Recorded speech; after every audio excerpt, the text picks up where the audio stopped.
જય શ્રી કૃષ્ણ મિત્રો, કેમ છો બધા? મજામાં જ હશો?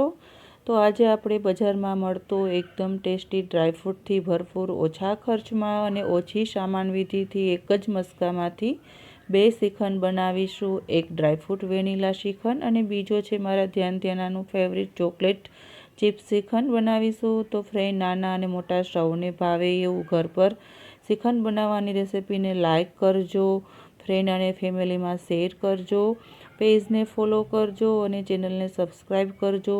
જો આ રેસિપી તમે એકવાર જરૂર ટ્રાય કરજો અને તમારું શ્રીખંડ પણ એકદમ પહેલી વારમાં જ મસ્ત બનશે. બજારમાં મળે એવું એકદમ ટેસ્ટી, બહાર લેવા જવાની જરૂર નહીં પડે અને ઓછા ખર્ચમાં બની જશે. તો આપણે શ્રીખંડ બનાવવા માટે સૌ પ્રથમ જોશે દૂધની જરૂર. તો અહીંયા મેં 3 લીટર દૂધ લીધું છે, એટલે કે 6 બેગ છે અમૂલ ગોલ્ડની. તો આપણે ફૂલ ફેટવાળું દૂધ લેવાનું છે, જે 8.5-9 ફેટનું આવે છે. એ વાત પણ આપણે યાદ રાખવાની છે કે નોર્મલ દૂધનું શ્રીખંડ સારું ના બને. જો બજાર જેવું એકદમ ટેસ્ટી બનાવવું હોય શ્રીખંડ, તો આપણે ફૂલ ફેટ જ દૂધ યુઝ કરવાનો છે. અને અહીંયા મેં તપેલામાં બધું દૂધ લઈ લીધું છે. અને આજે અમારે અહીંયા રાજકોટમાં લાઇટ જતી રહી છે, કારણ કે બહુ જ વાવાઝોડું હતું અને વરસાદ હતો સાથે. તો લાઇટની મેં વેઇટ કરી, પણ લાઇટ આવી નહીં, એટલે અંધારામાં પણ કામ ચાલુ રાખ્યું શ્રીખંડ બનાવવાનું. તો ગેસ ઉપર ચડાવ્યું છે તપેલું અને એક ઉભરો આવ્યો ત્યાં સુધી મેં એને ફૂલ ગરમ કર્યું છે. અહીંયા ઠંડુ થવા મૂક્યું છે ટેબલ ઉપર. તો આપણું દૂધ હવે એકદમ ઠંડુ થઈ ગયું છે, ચેક કરી લઈએ. ફ્રેન્ડ, તો શ્રીખંડ બનાવવા માટે યાદ રાખજો કે દૂધને એકદમ ગરમ કરવાનું છે, સામાન્ય ગરમ નથી કરવાનું. તો મેં ટચ કરીને જોયું છે, તો મેળવણ માટે રેડી છે આપણું દૂધ. તો અહીંયા મેં 1/4 કપ માપ લીધું છે છાશનું. અને છાશ આપણે રેગ્યુલર જે રોજે બનાવતા હોય ડેઈલી જમવામાં એ જ છે, અને એ આપણે એડ કરી દીધી છે. હવે આપણે સરસથી મિક્સ કરી દઈએ ચમચા વડે, એટલે સરસથી ને બધા દૂધમાં છાશ ભળી જાય અને સવાર થાય ત્યાં આપણું દહીં એકદમ મસ્ત બની જાય. આજે આપણે આમાં કોઈ મિલ્ક પાવડર કોઈ યુઝ કર્યો નથી, કોઈ એક્સ્ટ્રા સામગ્રી, કોઈ વિધિની જરૂર નથી. એકદમ નોર્મલ સરળ રીતે બનાવવાનું છે. તો ઓવરનાઇટ માટે રાખી દીધું છે અને સવારના 5:30 વાગી ગયા છે. જો ફ્રેન્ડ, તો હવે આપણે જોઈએ દહીંને. તો અહીંયા આપણું દહીં બિલકુલ રેડી છે. જો એકદમ મસ્ત જામી ગયું છે. મેં તપેલાને હલાવ્યું તો દહીં બી હલતું નથી, એકદમ ઢેફા જેવું બની ગયું છે. બટર નાઇફ વડે ચેક કરી લઈએ. તો આપણું નાઇફ એકદમ ક્લીન આવ્યું છે અને નીચે પાણી પણ નથી, પાણીના પરપોટા પણ દેખાતા નથી. એટલે એકદમ મસ્ત મલાઈવાળું દહીં આપણું રેડી છે. ઉપર દેખો કેટલી મલાઈ થઈ ગઈ છે. તો હવે આપણે કપડું લેવાનું છે, બહુ આછું બી નહીં અને એકદમ થીક પણ નહીં. જો થીક હશે તો બધું પાણી એમાંથી નીકળશે નહીં, એટલે મલમલનું કાપડ લેવાનું છે અને આવી રીતે કાથરોટમાં કપડું રાખીને કોટનનું કે મલમલનું, અને પછી એમાં દહીં લઈ લેવાનું છે અને ચારે છેડા ભેગા કરીને દહીંને બાંધી દેવાનું છે. આ પ્રોસેસ કરવાથી આપણો મસ્કો એકદમ રેડી થશે. ફ્રીજમાં મૂકવાની જરૂર નથી, એટલી બધી ગરમી હજી કંઈ પડતી નથી, એટલે ફ્રીજની જરૂર નથી. અને બહાર એકદમ મસ્ત મસ્કો બનીને રેડી થશે. જો દહીંમાં જે છાશનો ભાગ હોય એક્સ્ટ્રા, એ નીકળવાનું ચાલુ થઈ ગયું છે, તો આને આપણે ફેંકવાનું નથી. કઢી બનાવવામાં કે પછી આપણે કોઈ એક્સ્ટ્રા દહીંમાં એડ કરીને છાશમાં પણ યુઝ કરી શકીએ છીએ. તો ફેંકવાની જરૂર નથી ફ્રેન્ડ. આ વાત યાદ રાખજો. તો અહીંયા આપણે બાંધી દીધું છે એકદમ, અને હવે આપણે એને બહાર લટકાવી દઈશું. તો અહીંયા લટકાવી દીધું છે ગેલેરીમાં, વોશિંગ એરિયામાં. અને આને 8 થી 9 કલાક સુધી આપણે પાણી નીતરવા દઈશું. વચ્ચે વચ્ચે જોશું, જો વહેલું પાણી નીતરી જશે તો વહેલું બનાવી લેશું. તો અહીંયા 4:30 વાગ્યા છે અને મેં જોયું તો અત્યારે ગેલેરીમાં આપણું શ્રીખંડ છે રેડી બનાવવા માટે. દેખો ક્વોન્ટિટી કેટલી ઓછી થઈ ગઈ છે અને અહીંયા નીચે પાણીનું આખું ભરાઈ ગયું છે. તો બધું પાણી નીકળી ગયું છે દહીંમાંથી. તો હવે આપણે ગાંઠ છોડીએ અને જોઈએ કે આપણો હવે દહીંનો મસ્કો કેવો બન્યો છે. તો ફ્રેન્ડ, આ સરળ રીત છે એકદમ શ્રીખંડ બનાવવાની. આપ જરૂર ટ્રાય કરજો અને કેવું બને એ પણ કમેન્ટમાં કહેજો. તો જો અહીંયા આપણો મસ્કો છે રેડી. એકદમ બધું પાણી નીકળી ગયું છે અને મલાઈ એકદમ ક્રીમી સ્ટ્રક્ચર આવી ગયું છે. તો હવે આપણે શું કરશું, પહેલાં તો સાકરને દળી લેશું. તો આજે હું સાકરથી બનાવવાની છું. તમે ખાંડ પણ યુઝ કરી શકો છો. તો 2 કપ મેં અહીંયા સાકર લીધી છે, જે ખડી સાકર આવે એ લીધી છે અને એને મિક્સરમાં એકદમ પીસી લીધી છે.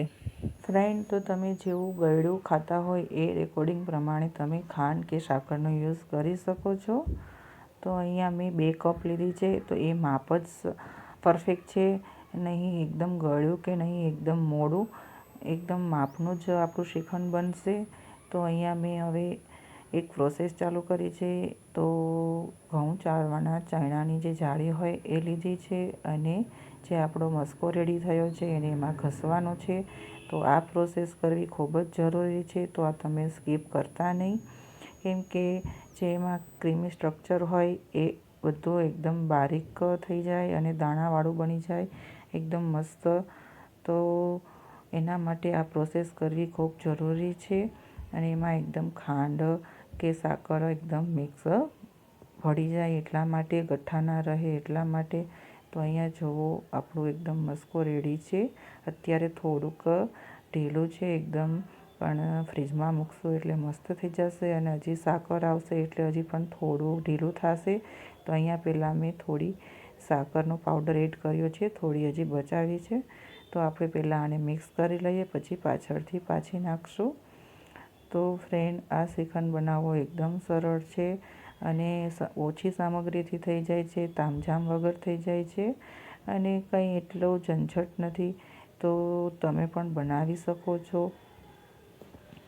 ને અહીંયા મસ્ત મિક્સ થઈ ગયું છે. જે સાકરનો પાવડર બચાવ્યો હતો એ પાછો મેં એડ કરી દીધો છે અને ફરીથી આપણે પાછું મિક્સ કરી લઈએ સરસથી. તો વચ્ચે પણ આપણે આને ચલાવતા રહેવાનું છે, કારણ કે સરસથી સાકર મસ્કામાં ભળી જાય. તો જે આપણે આગળની પ્રોસેસ કરશું ત્યાં સુધીમાં તો એકદમ મસ્ત બંને ભળી જશે અને બિલકુલ ખાંડ અથવા સાકર ઓગળી જશે. તો અહીંયા આપણું એ બેઝ છે રેડી. આમાંથી કોઈ પણ શ્રીખંડ બની શકે છે. કેસરવાળું બી બની શકે છે, ડ્રાયફ્રૂટવાળું બી બની શકે છે અને ફ્રૂટવાળું બી બની શકે છે. એપલ, બનાના, ગ્રેપ્સ નાખીને પણ તમે બનાવી શકો છો. ચીકુ નાખીને એ બી બહુ ટેસ્ટી બને છે. ઇલાયચીવાળું બી બનાવી શકો છો. તો અહીંયા મેં ડ્રાયફ્રૂટ લીધા છે, કાજુ, બદામ અને બંને કિસમિસ અને પિસ્તા. તો આપણે એને સ્લાઇસરની મદદથી સ્લાઇસ કરી લઈશું. તો અહીંયા મેં સ્લાઇસર લીધું છે અને એમાં પહેલાં મેં એડ કરી છે બદામને અને સરસથી કરી લઈશું. ફ્રેન્ડ, તો તમે તમારી પસંદગીના ડ્રાયફ્રૂટ લઈ શકો છો અને જો ડ્રાયફ્રૂટ એડ ના કરવા હોય તો ઓનલી ઇલાયચી પાવડર પણ એડ કરી શકો છો. ઇલાયચી ફ્લેવર પણ બહુ મસ્ત લાગે છે.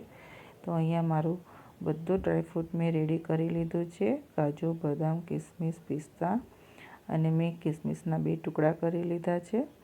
તો હવે આપણે જે બાળકો માટે બનાવવાનું છે મારા ધ્યાના માટે, એનો બેઝ થોડોક અલગ લઈ લઈશું.